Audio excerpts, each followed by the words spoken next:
네, 안녕하세요 여러분들. 역사는 최태성. 짜잔, 마지막입니다 여러분들. 와우. 오늘은 여러분들 무조건 이거 끝나고요, 뭐 어디 그 사이트 배달 음식 시켜가지고 떡볶이 먹읍시다. 오늘은 진짜 엄청나게 여러분들 스스로에게 축하해주고, 박수 보내야 될 날. 왜 스스로한테 그렇게 인색해요? 오늘 같은 날은 인색하지 마세요. 뭔가 본인한테 베풀어 주세요. 너무 대단한 일을 하지 않았습니까? 완강을 한 거 아닙니까? 그죠? 오늘만큼은 꼭 여러분 스스로에게 귀하다, 잘했다, 대단하다 박수 주면서 맛있는 음식 제공해 주시기 바랍니다. 왜? 돈이 없어? 내가 시켜줄까? 일로 와. 연구소로 와. 어쨌건 대단합니다. 자, 어떤 내용들이 마지막 기다리고 있을지 출발해 보도록 하겠습니다.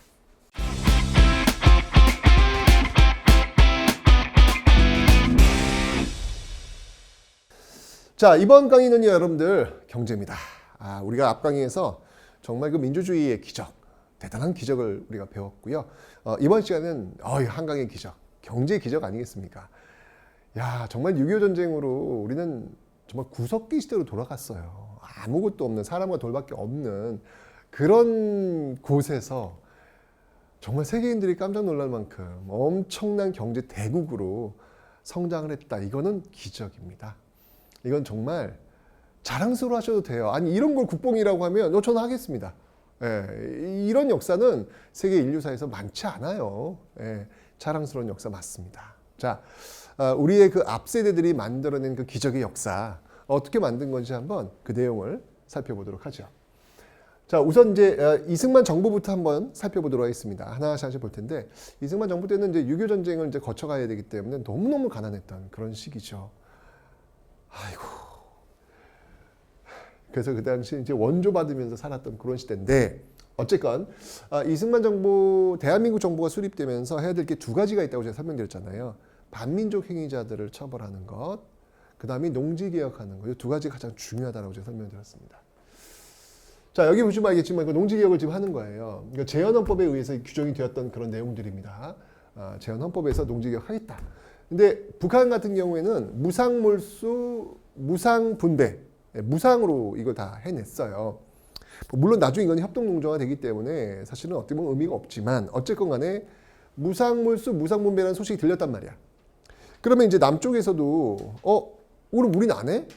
라는 불만이 나올 수 있을 거 아니에요.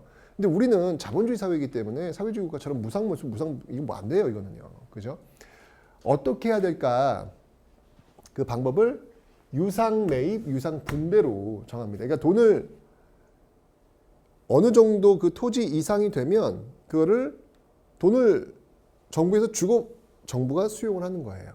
그런 다음에 그 수용한 토지가 없는 농민들 나눠주는, 돈을 받고 나눠주는 그 유상분배 방식을 채택하게 된 겁니다. 여기 이제 북한하고 차이점이에요.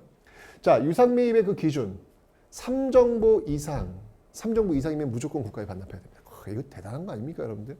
이런 거 지금 할 수 있을 것 같아요? 예를 들면 4인 가족이 살고 있는데, 예를 들면 24평, 4인 가족이라 32평 이상은 무조건 다 정부가 매입합니다. 와, 이게 여러분 만약에 한다고 하면 이거 어찌 될까요? 와, 이 어마어마한 저항이 있지 않을까? 이거 쉽지 않습니다. 지금은 쉽지 않아요. 근데 이 당시에는 이게 가능했다는 이야기예요. 3정보 이상.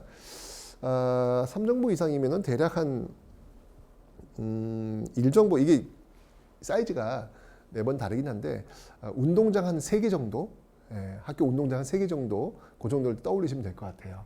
이 이상은 가지면 안 되는 거예요. 그래서 유상 매입하고요. 그걸 이제 나눠줍니다. 어떻게 나눠주냐면, 그 토지 가격을 어떻게 정했냐면, 1년에 만약에 그 토지에서 100가마를 생산을 해. 그러면 그 토지 가격은 150가마가 되는 거예요.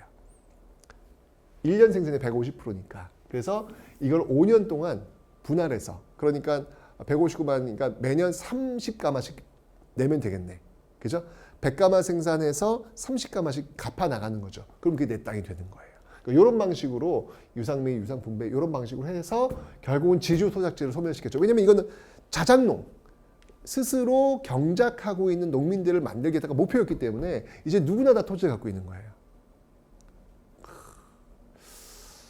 아, 이거 요즘 그 부동산 가격 난리잖아요. 또 젊은 청춘들은 이 부동산을 살 수 없는, 아파트 살 수 없는, 그러니까 일해가지고 월급으로는 살 수 없는 그런 상황이 되고 있는데, 한번 이런 좀 파격적인 뭔가가 좀 필요하지 않을까, 예, 라는 그런 생각이 들기는 합니다. 네. 어떻게 대통령 후보를 한번 나가볼까요?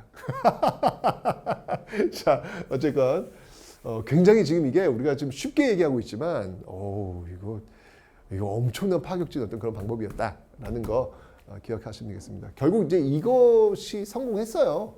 예, 성공해가지고 지금까지도 지금 농촌에서는요, 농사짓지 않으면 그 토지를 소유할 수가 없습니다. 지금도 법적으로는요. 예, 이게 이제 농지개혁이었던 그 정신이 지금까지도 연결되고 있는 거거든요. 예. 어쨌건 농지개혁 있었고요. 그 다음에 이제 뭐 귀속재산, 귀속재산이라고 하는 건 뭐냐면 일본인들이 남기고 한 재산 있잖아요. 그걸 처리하는 거예요.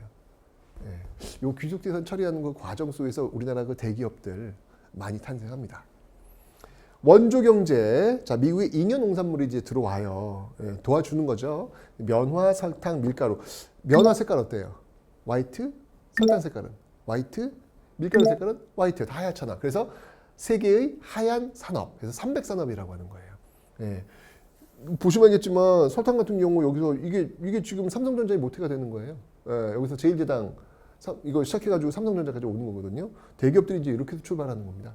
예, 그 당시 LG도 그렇고 뭐 현대도 그렇고 지금의 어떤 그 대기업들이 바로 이런 시스템 속에서 출발하고 있다. 아, 이거 누가 알겠어요? 그렇게 설탕으로 출발했던 기업이 이 세계적인 대기업이 되리라고 누가 도대체 이때 상상을 했겠습니까? 미국에서 남는 거 원조 받아가지고 그거 했던 그 회사가, 그죠?